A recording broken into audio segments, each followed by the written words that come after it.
Amber Heard's attorney Elaine presented her closing arguments in front of the jury on Friday, May 27th during the defamation trial. Following her split from Depp, Heard reportedly forked over somewhere in the neighborhood of $6 million in legal fees to her legal team, as stated by Bredehoff. Hello everyone, and welcome to another video. Today we'll be looking at how Elaine speaks on ruining Amber's insurance case. Yeah, you heard it right. Elaine Bredehoff further asserted that the Aquaman actress was unable to fulfill her promise to donate $7 million to the American Civil Liberties Union, ACLU, and a children's hospital after the divorce was finalized because of the substantial costs associated with the litigation. According to Elaine Bredehoff, Heard had spent extraordinarily high legal fees after Depp sued her and launched a smear campaign against her. Bredehoff said that Heard's legal fees were extraordinarily high. An old acquaintance of Heard's sister, Whitney Enriquez, who now works at the Children's Hospital, testified earlier this week that Heard did not pay the $3.5 million that she had promised to donate to the facility. There has been a commitment of $3.5 million to the Children's Hospital Los Angeles, CHLA, but the hospital has not yet received the whole amount.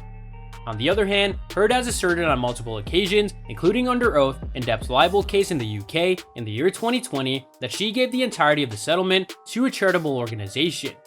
During the trial for slander, Camille Vasquez finally got her to admit on the stand that she had not paid the money that she had promised to pay, and she did so while she was questioning her.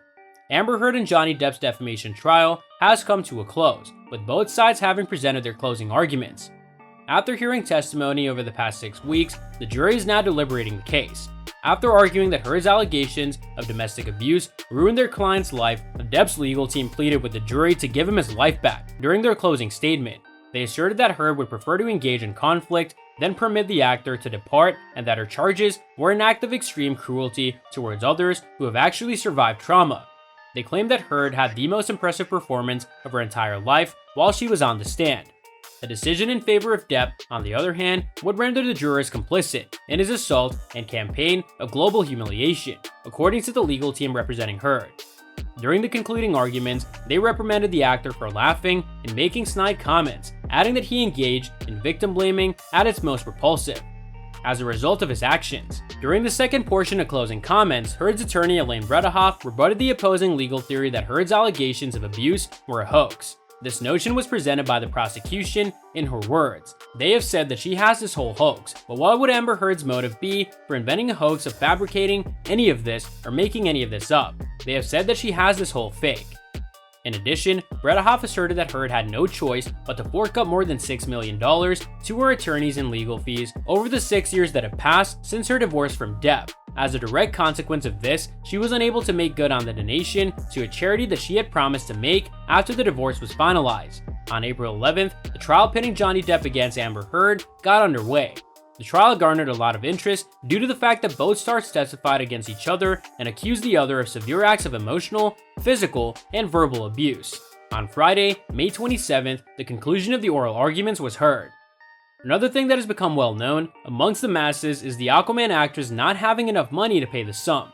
Heard, whose entire net worth is $8 million, filed an appeal against the verdict. Just a day after that, even Johnny Depp's team appealed her $2 million verdict. Now, as things move forward, Amber Heard is switching legal counsel and leaving behind Elaine Bredehoff, who represented her during her Johnny Depp case. Her spokesperson announced the news and revealed that she hired David L. Axelrod and J. Ward Brown of Ballot Spar to lead, with Ben Rottenborn continuing as co-counsel as she claims new evidence has been uncovered. A different court warrants different representation, particularly as so much new evidence is now coming to light, a spokesperson for Amber Heard said in a statement. Even Elaine Bredehoff made her own statement and said that it's now time for her to pass the baton. She pledged her full cooperation with Heard and the new team as they move forward with the appeal against Johnny Depp's verdict. Her new team consists of attorneys Axelrod and Brown, who successfully defended the New York Times against Sarah Palin's defamation lawsuit earlier this year. While Amber continues with new lawyers, Depp is making headlines over his latest career move.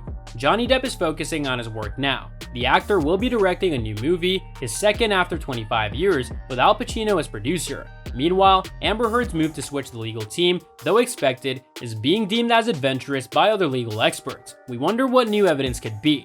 And that's all for today's video. What are your thoughts on this? Let me know in the comment section down below. I hope that you found this video interesting, and if you want to see more videos like this, please consider subscribing to my channel. See you in the following video with some more of the latest updates, and until then, stay tuned!